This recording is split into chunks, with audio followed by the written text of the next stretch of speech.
Hi guys, my name is Sydney Johnson and this video is a speed paint of another painting that I'm doing as part of my master project.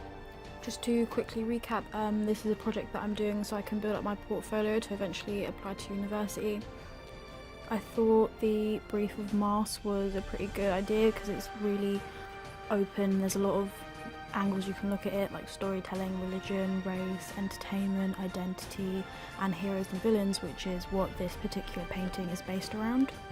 So I did a little bit of research about like kind of classic heroes and villains. Like a lot of the time the hero will wear a mask, and kind of why that is it to protect himself, is it to protect his loved ones, etc. And although the Joker doesn't actually wear a mask, I think the makeup that he wears kind of is a mask symbolically, if that makes sense. And I'll be honest, I'm not a huge comic book enthusiast.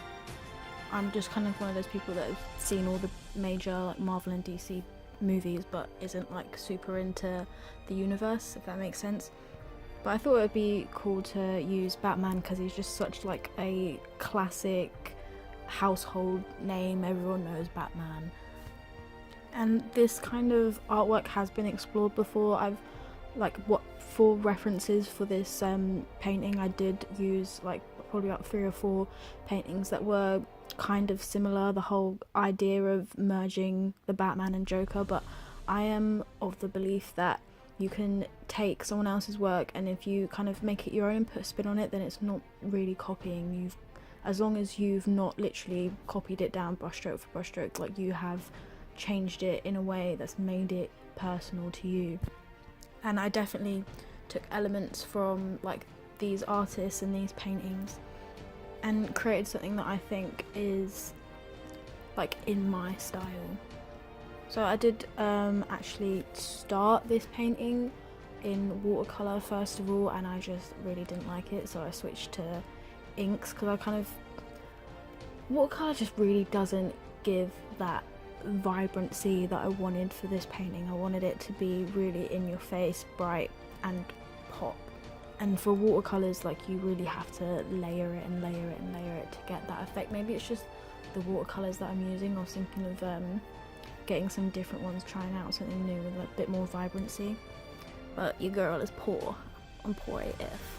Can't be affording to drop cash monies on loads of different art supplies just to try and see if I like them. Like, I'm not at that point in my life yet, okay?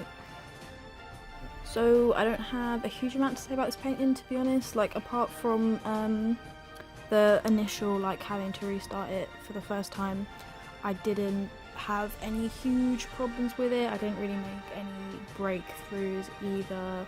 It just kind of is just there. It is what it is. It's self-explanatory. Batman and Joker is pretty clear. There's not a whole lot to explain.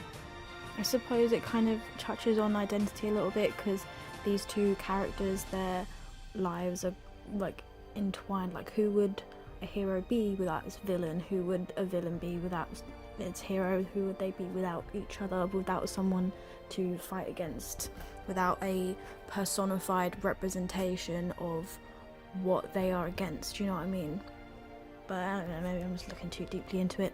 But yeah, like I said, not much to explain. It's just a very kind of expressive, typical ink painting. It's very vibrant, very messy, a lot of watery texture going on, and that's it. Okay, so I'm just gonna leave you to watch it. So I'll see you when I see ya. Bye.